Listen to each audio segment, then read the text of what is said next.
maisha yako una listi ya vipaumbele vyako,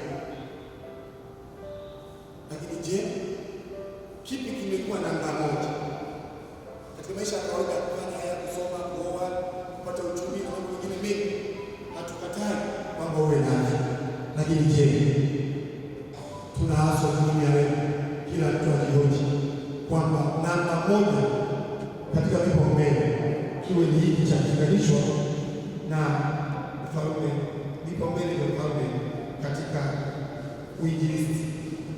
Tunashindwa kufanya kazi ya Kristo kwa sababu ya mazingira fulani, na ndio maana tuko hapa kwamba tunahitaji Roho Mtakatifu kutubadilisha na kunyoosha mapito yetu. Tutapitaje katika uinjilisti na kazi hii ya kuifanya ambayo tumepewa kwa